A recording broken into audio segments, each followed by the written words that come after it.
ተገኙን ከእግዚአብሔር ጋር ስንሆን ለካ ብዙዎች ይደነግጣሉ። አይምሰላችሁ። አሁን መጸለይ ከጀመራችሁ በኋላ እንኳ ስንቶቹ ናቸው የሚሸሹት? በደንብ አስተውሉ። መንበርከክ በቤታችሁ ከቻላችሁበት ጊዜ ጀምሮ፣ መለስተኛ የቤተሰባችሁ ሰላምና መረጋጋት ከመጣበት ጊዜ ጀምሮ፣ ሌሎቹ መረጋጋት ያቃታቸው እንኳን ፊታችሁን አይተው ስማችሁም ሲጣራ ይደነግጣሉ። እንዴት መሰላችሁ? አሁን ራሱ መምህር ግርማ ሲባል መዓት የመጣባቸው የሚመስላቸው እኮ ቤተሰቦች አሏችሁ አይደል? እንዶ መዓት የመጣባቸው የሌለ ባጤ ቋጡን ሲቀባቸው አያቁኝም፣ ምንም አያቁም።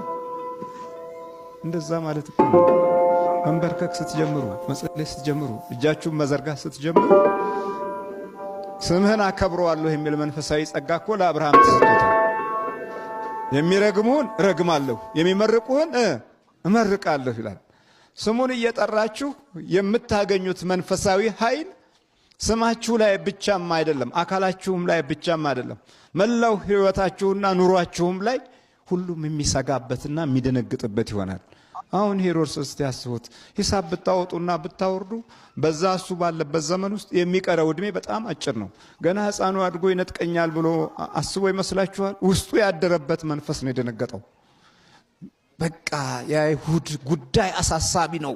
ለምን? የቀደመው የአብርሃም ዘመን የይስሐቅ የያዕቆብ ትውልድና የቃል ኪዳኑ ተስፋ ሁሉም ያረፈው የአብርሃም ዘር ላይ ስለነበረ በይሁዳ አይሁድ ተብለው ይኖሩበት የነበረው የተስፋው ቃል የሚያሸብራቸው ነበረ።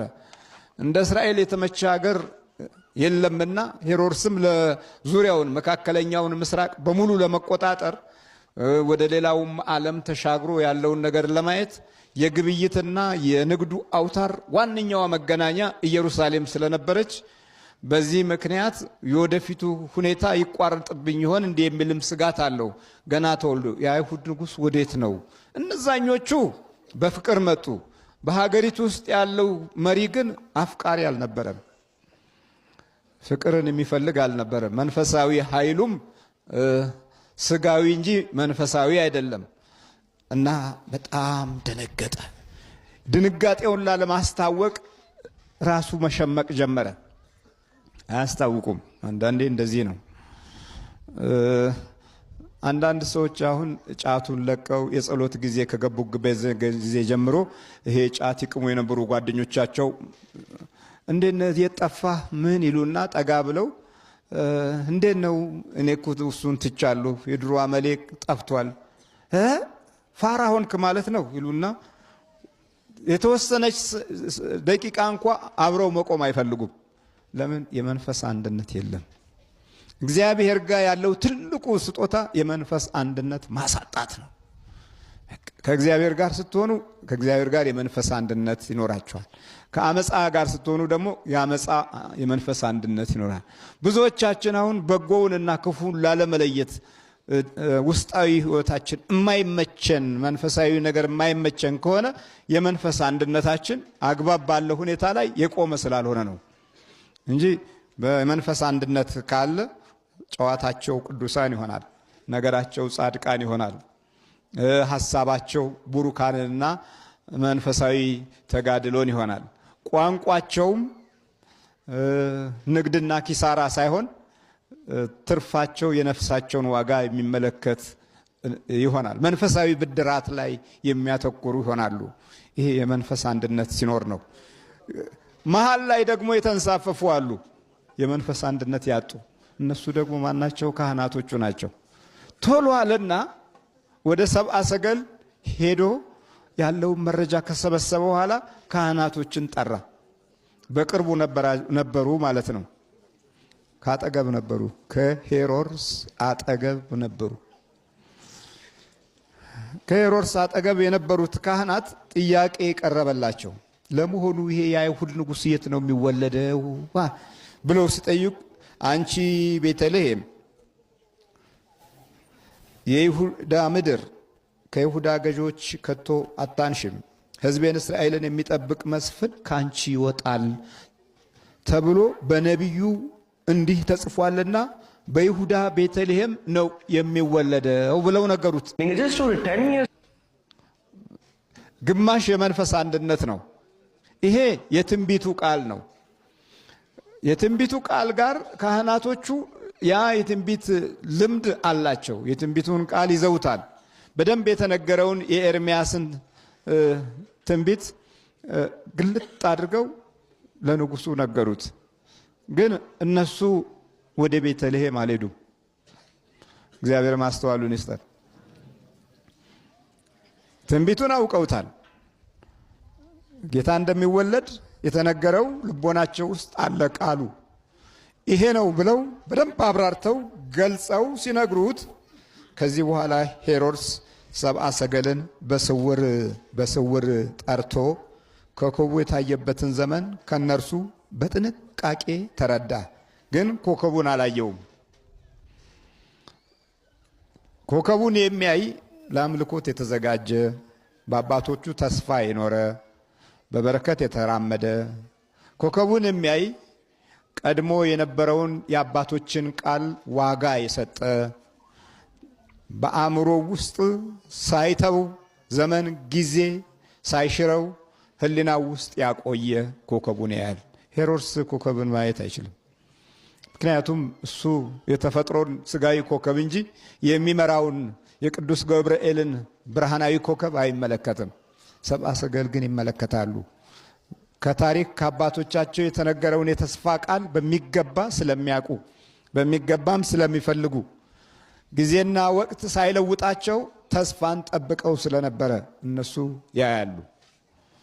እኛ እኮ ከተስፋችን ከተቋረጥን ቆየን እኮ። አንድ ዘመን እኛ ብቻ በምናውቀው መንገድ ሂዱ የሚሉ ትውልዶች መጡና ግራ አጋቡን። መጽሐፍ ቅዱስንና መንፈሳዊ ምሪትንም ሙሉ በሙሉ አቃለሉና የሰው ሰራሽ ደባ የታከለበት አድርገው እንደውም ጭራሽ የመጨቆኛ መሳሪያ ነው መጽሐፍ ቅዱስ ብለው ሌላ ዲሞክራሲ ፈጠሩ። እንሄድበታለን ያሉበት መንገድና ርዕዮትም ከራሳቸው ጋር መሰረታቸውንና አካሄዳቸውን ነቅሎ ማንነታቸውን ደብዛቸውን አጥፍቶ ዛሬ ግራ ግብትብትብት ብለው ይመሩት የነበረውን ትውልድ ግራ ተጋብቶ አመልና ሱስ ውስጥ ገብቶ ስንደናቆር ኖርን። ይሄው የዛ ውጤቶች ነው። ከተስፋችን ወጥተናል። በዚህ መካከል ዲያብሎስ እያንዳንዱን መከላከያ ኃይል ስላጣ 100% አብሮት እየተወለደ ይሄው አብሮን አደገ። በቃ ቀደም ሲል የተረሱና ተነቅለው የጠፉ በመልካም ተግባርና በቅድስና ስራ በበጎ ሕሊና የወጡት ዛሮችም ተመልሰው ከልጆች ጋር ተዋህደው ቁጭ አሉ። አየት ከታሪክህ ስትወጣ ከምታየው ተስፋ ወደ ኋላ ስታፈገፍግ መንፈሳዊ በጎነትን ከአእምሮ ውስጥ ስትጥለው ዘመናዊነት የሚሰማ ሆኖ ስታገኘው ሰይጣኑም ዘመናዊ ሆኖ አያያዙም ችግሩም ጥፋቱም ውከቱም ዘመናዊ ሆኖ ይኸው አእምሮ ውስጥ ቁጭ አለ። እንደዚህ ነዋ። እነዚህ ሰዎች ከ2000 ዓመት በፊት የነበረውን ተስፋቸውን ጠብቀው ኮከቡን አዩት። የበልዓም ዘሮች እኮ ናቸው። የቤተልሔሙ ካህናት ግን ወደ ክርስቶስ አልመጡም። ወደ ይሁዳ ከተማ አልመጡም። ትንቢቱ በእጃቸው ነው፣ የተወለደውም ደጃቸው ነው። ግን የሚገርመው ወደ ቤተልሔም አልመጡም። ደግሞ ተወልዷልም አላላቸውም። በጥንቃቄ ከተረዳ በኋላ ይላል። ጠላት ይጠነቀቃል። ላይ እግዚአብሔር ማስተዋሉን ይስጠን። ጠላት ምን ያደርጋል? ይጠነቀቃል። እዚህ ላይ እንዲህ ነው የሚለው፣ ሰብአ ሰገልን በስውር ጠርቶ ይላል። የተወለደ የሚለው ድምፅ ሰብአ ሰገልና ንጉሱ ብቻ ነው የሚያውቀው። ለምን የመጡት እነዚህ ሰዎች ሚስጥር ይዘው ነው የመጡት። ልንሰግድለት መተናል ሲሉ እንዴ አለ። እሱ ብቻ ነው የሰማው። ምናልባት እነሱ አካሄዳቸው ሄሮድስ ንጉስ ስለሆነ ኮከቡን አይቶታል ብለው ነው የገመቱት። እና የአይሁድ ንጉስ ወዴት ነው ያውቃል ብለው ነው የገመቱት። አያችሁ፣ አንዳንድ ጊዜ ሰው እኮ ያውቃል። ሰው ስለሆነ ንጉስነቱና ትልቅነቱ ከአጽናፍ እስከ አጽናፍ ተሰምቷል። የሮማውያን አገዛዝ የመጀመሪያው የቅኝ ግዛት ኃይል አጠናካሪዎች ስለነበሩ ብርታታቸው በዓለም ዙሪያ የተገለጸ ነበር። ስለዚህ ያውቃል የሚለውን ነገር አስበውበት ነው። የአይሁድ ንጉሥ ኧረ ወዴት ነው? ልንሰግድለት መጥተናል ለንጉሱ። እሱ ደግሞ እንዴት በስውር ጠርቶ። ለዚህ ነው ስውር መናፍስት ዛሬ ሁልጊዜ ይህን እንደባቸውን ከሄሮድስ ስናይ የቱን ያህል ጥንካሬ እንዳላቸው እንረዳለን። ከእነርሱ በጥንቃቄ ተረዳ። ወደ ቤተልሔምም እነርሱን ሰዶ ሂዱ፣ ለሕፃኑ በጥንቃቄ መርምሩ፣ ባገኛችሁት ጊዜ ደግሞ እኔ መጥቼ እንድሰግድለት መታችሁ ንገሩኝ አላቸው። እሰግድለታለሁ አሉ። እንዲህ ማስመሰል ይቻላል። ሕይወት ሩጫ ላይ ነው ያለው። የኑሮ ሩጫ ላይ፣ የትልቅነት ሩጫ ላይ፣ ፍልሚያ ላይ ነው ያለው እና ሁሉም በየተራው እስኪወድቅ ድረስ የወደቀውን የሚያይ አልነበረም። የወደቀውን የሚያይ የተጨነቀውን የሚመለከት ጌታ ግን ከሰማያት ሰማያት ወርዶ ከድንግልተ ማርያም ተወልዶ በችግረኞች ፊት ቆመ። በተጠሉት ፊት፣ በሸተቱት ፊት ቆመ። በወደቁት ፊት ቆመ። ማንም በናቃቸው ፊት ቆመ። ነገ ይሞታሉ በተባሉት ሰዎች ፊት ቆመ። አይሞትም እንዴ እየተባሉ ደግሞ በሚታዩበት ፊት ቆመ። ይችን የመጻጉዕ አልጋ ማንም ዞር ብሎ አያትም። ለምን? 38 ዓመት የተኛባት ስለሆነች ትሸታለች። ወደዚያ አካባቢ የሚሄድ የለም። ጌታ ግን ያንን ሽታውን ሁሉንም ትቶ ወደ እርሱ ነው የቀረበው። ልትድን ትወዳለህ? ስለ መዳን ነው የነገረው። የመዳን ድምፅ ለመጀመሪያ ጊዜ ሲሰማ ገርሞታል። እርሱም ጌታ ሆይ አለና ፍቅር ለገሰው። ከዛ ውስጡን አወራለት። ውስጣችሁን የምታወሩለት ሰው መቼ ነው የምታገኙት? አሁን ውስጥ ማውራት እኮ ቆሟል። ውስጥ ማውራት መሶቡ ባዶ ሆኖ አለ፣ ግን የለም የምንለው ነገር አለ። ኑሯችን ባዶ ሆኖ አለን፣ ኧረ በግድ አለን እንላለን። ኪሳችን ባዶ ሆኖ አለን ብለን እንግደረደራለን። ውስጥን ላለማውራት ነው። ለማ ታወራዋለህ? ይኸው የምታየው ነው። ብታወራለት ተመልሶ ሌላ ሰው ነው፣ ተመልሶ ሌላ ፍጡር ነው። ውስጥንም ለመግለጽ ጊዜ እና ሰው ያስፈልጋል። የውስጥ ጊዜ አሁን አገኘ። የሚተነፍስበት ጊዜ ያገኘ። የሰማት ድምፅም ልዩ ፍቅር አላት። ይሄ ሰው እንግዲህ አንድ ቀን ብሎ ነው የገመተው። አንድ ቀን መልአኩ መጥቶ የጠበሉን ቦታ ሲያናውጠው ሊያወርደኝ ይችላል ብሎ ሰው የለኝም ጌታ ሆይ። የሰው ናፍቆት የጎዳው ሰው ነው። አንዳንዴ ትናፍቃላችሁ። ሰው ደግ ሰው ማግኘትን መናፈቅ በራሱ አንድ ሌላ ትልቅ የሆነ ችግር ነው እና የምግብ ናፍቆት አይደለም ያዘው፣ የሰው ናፍቆት ነው።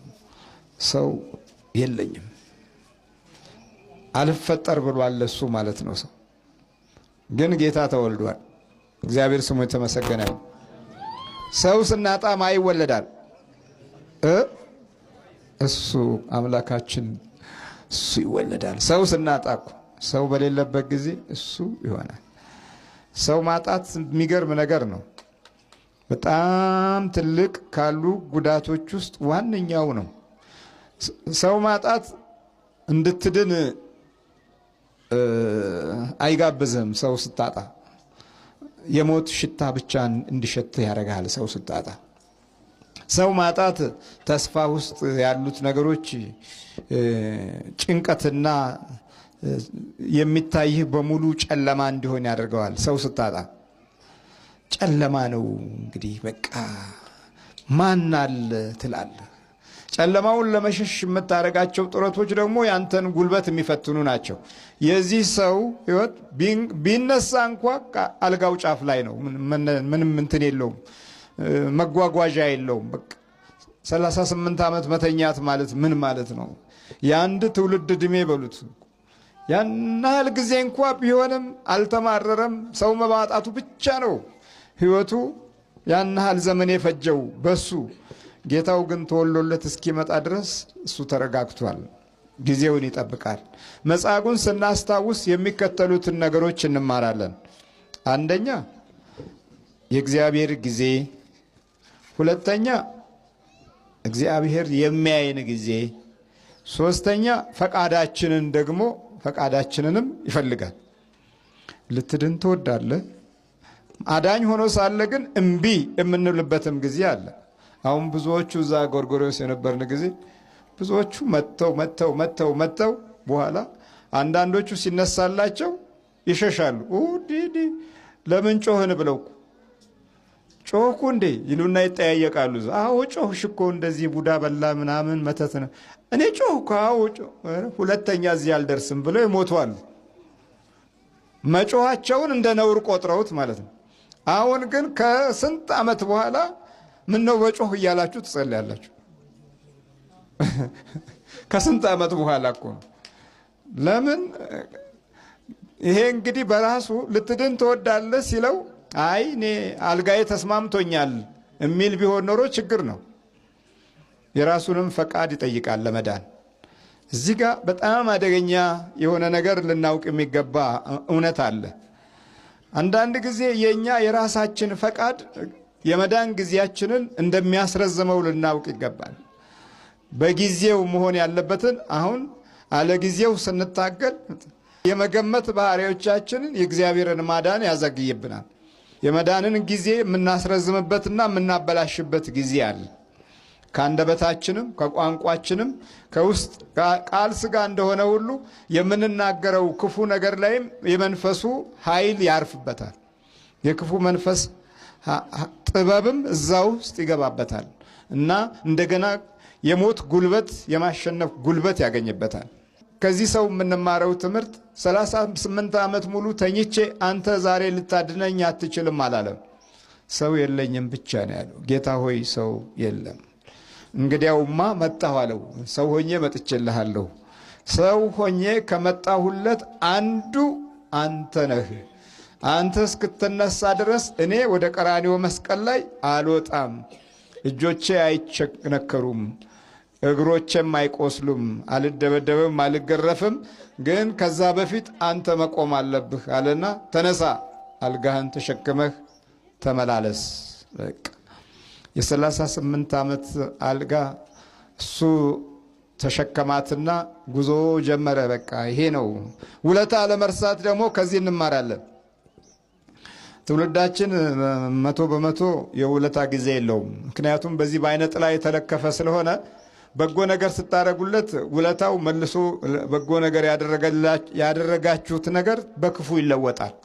በክፉ እንዲለወጥ ዋናው ምክንያት ምንድን